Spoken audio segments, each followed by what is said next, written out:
ये कहानी है किशन नाम के एक किसान की, जो अपनी थोड़ी सी जमीन से अपना पेट पलता था।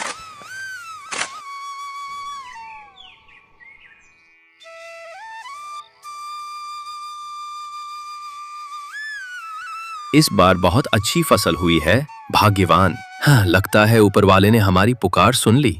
भाग्यवान ऐसा न बोलो, नहीं तो किसी की नजर लग जाएगी हमारी फसल को। भगवान का लाख लाख शुक्र है जो इस बार हमारी फसल बहुत अच्छी हुई है। इस बार की फसल को बेचकर हम सारा कर्ज चुका देंगे और हमारे लिए एक अच्छा सा घर भी बनवाएंगे। हाँ भाग्यवान, जरूर ऐसा ही होगा।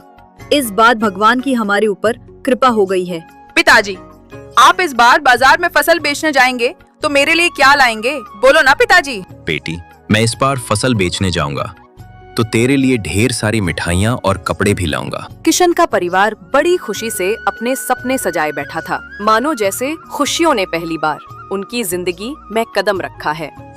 शायद प्रकृति को ये मंजूर नहीं था। रात को घने और काले बादल छा जाते हैं और बहुत तेज बारिश भी होने लगती है। हे भगवान, इतनी तेज बारिश, कहीं हमारी फसल बह न जाए। अरे भाग्यवान, जल्दी छाता लाओ, मुझे खेतों पर जाना होगा। किशन छाता लगाकर अपने खेतों की ओर जाने लगता है।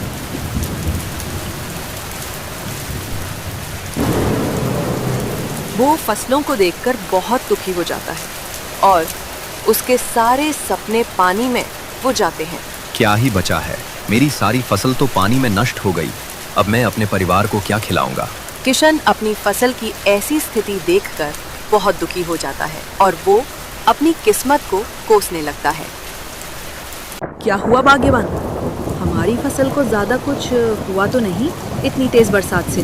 भाग्यवान, हमारी सारी फसल पानी में डूब चुकी है। अब हम क्या करेंगे? मेरी तो कुछ समझ में नहीं आ रहा। करोड़ी मल सेठ हमारे घर पैसे लेने आ गया तो हम उसको पैसे कहाँ से देंगे?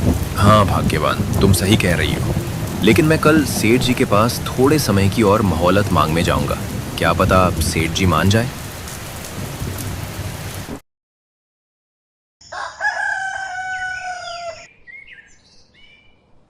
किशन दूसरे दिन सेठ जी के पास जाने लगता है। सेठ जी, मैं अभी आपके पैसे नहीं लौटा सकता। मुझे थोड़ी और मोहलत चाहिए। वर्षा की वजह से मेरी सारी फसल बर्बाद हो गई।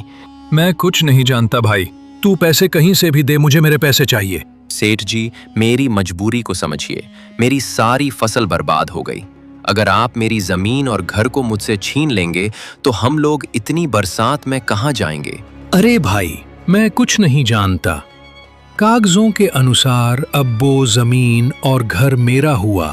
अगर तुम मुझे ज्यादा परेशान करोगे तो तुम्हारे लिए ये अच्छा नहीं होगा। चलो अब निकलो घर से बाहर। किशन निराश होकर वहां से चला जाता है। क्या हुआ जी? सेठ जी ने आपकी बात मानी या नहीं? भाग्यवान, हम लोग गरीब हैं और गरीबों का भगवान के सिवाय इस दुनिया में और कोई नहीं होता। सेठ जी ने साफ साफ मना कर दिया है कि अब वो एक दिन की भी मोहलत नहीं देंगे। तो क्या हम लोगों को अब घर से निकाल दिया जाएगा?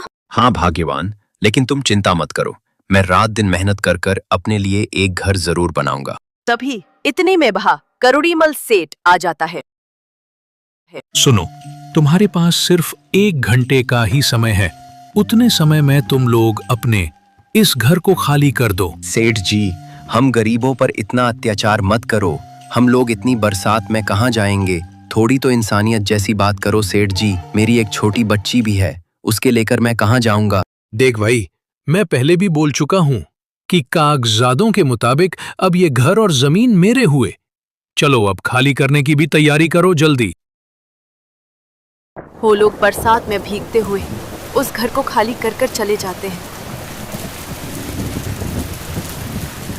भाग्यवान, अब हम लोग कहाँ जाएंगे इतनी तेज बरसात में? मेरा शामू अच्छा दोस्त है, चलो आज हम उसी के घर चलते हैं। वो लोग बरसात में भीगते हुए शामू के घर की ओर चले जाते हैं। अरे किशन, तू कहाँ जा रहा है अपने सामान और परिवार को लेकर? किशन उसको सारी बात बताने लगता है। हाँ भाई, आपके साथ बहुत गलत हुआ है। मुझे बहुत दुख हो रहा है ये सुनकर, लेकिन भाई मुझे माफ करना। तुमको तो पता ही है मेरे पास एक छोटा सा घर है, उसमें हम लोग ही बड़ी मुश्किल से रह पाते हैं। शामू भाई, तुझसे ही मेरी एक उम्मीद टिकी हुई थी, लेकिन तू भी आज मेरे बिगड़े समय में साथ नहीं दे रहा।